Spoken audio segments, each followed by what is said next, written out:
plan is to eat your neighbor's food, that's a really bad plan. Number 9, I paid tithing for 25 years. The church can give me a little food.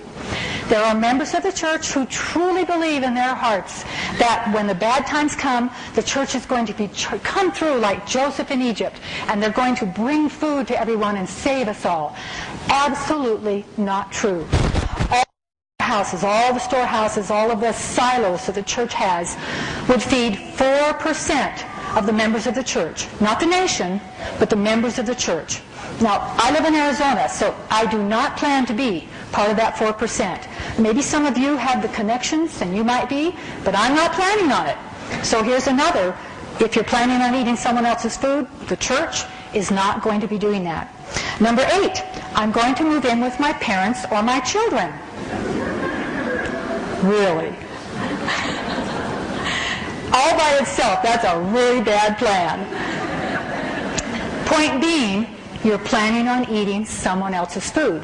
And you're planning on going somewhere. I could give you half a dozen scenarios that would prevent you from banding together. I always hear this, well, when bad times come, we're all going to band together at the steak center, and we're going to share our food, which won't work because nobody has food, and that we'll all help each other. There are so many scenarios that would prevent you from banding together. Epidemics, pandemics, all kinds of things that will require isolation, not banding together. So what you have in your home is all there's going to be. You need to be prepared in your own homes. Number 7. Can you hear me back there? Is everything you can all hear? I can do that. Is that better?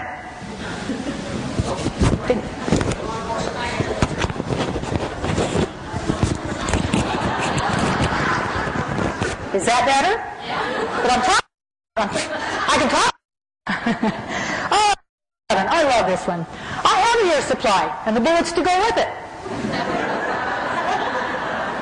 That was my son-in-law. He likes that one.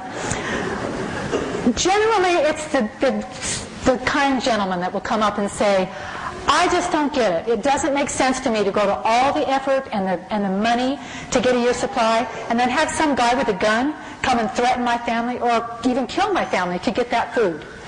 And I respond back and I say, are you afraid of the guy with the gun, or are you more afraid of becoming the guy with the gun? Brothers and sisters, what would you do if you were watching your children starve to death? You would lie, you would cheat, you would steal, and I promise you, you will become the guy with the gun. Your spiritual salvation will depend on whether or not you have your food storage. This is not just a physical law, it's a spiritual law. I promise you, there's nothing you would not do to save your child's life. Don't let it happen. All right. Everything up till now has involved eating somebody else's food. That's just not nice, guys. You're planning on eating someone else's food. The government is not storing food, your neighbors are not storing food for your family, and the church is not storing food for your family. They're asking you to store food.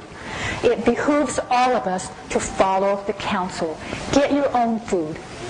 And I should say, get your own food. That sounded better. All right, number 6.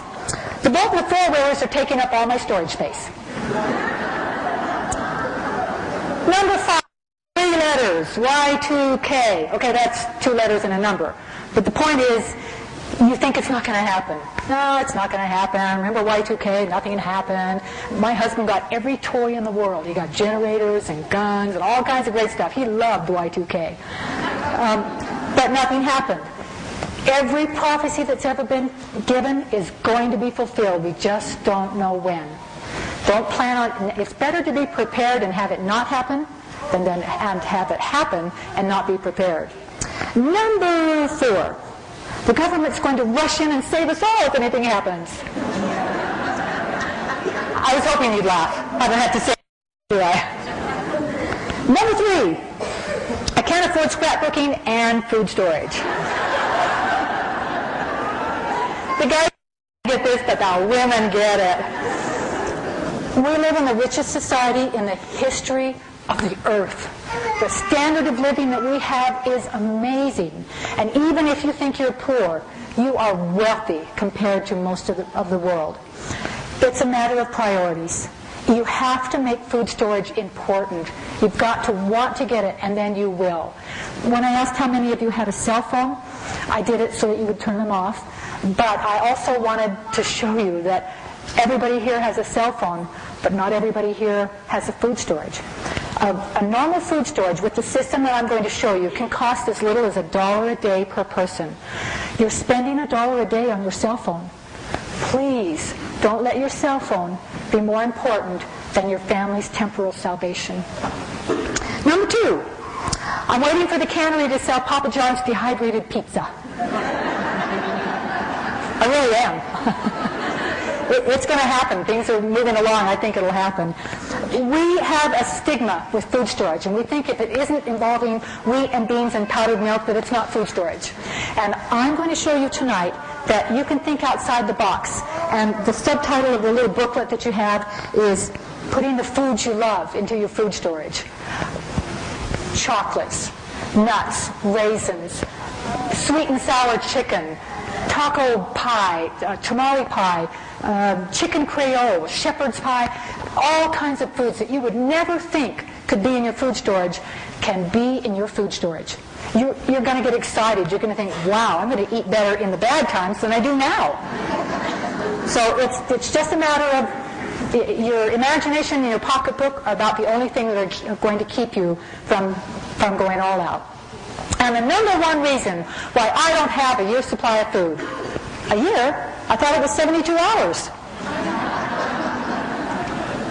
I remember as a girl that they wanted us to get a 2-year supply. And then it was a 1-year supply. And now they're saying, just get 3 months. Get 3 months of food, the things that you normally eat, and then get some basics. And a lot of people think if they've got a 72-hour kit, they're good. We need to be obedient. Obedience is why we're here, to learn obedience. And whether you ever eat this food or not, you have been obedient. And by obeying, you're going to teach your children that this is important. And they'll teach their children. And at some point, you will have saved your family's temporal and spiritual life by teaching them this is important.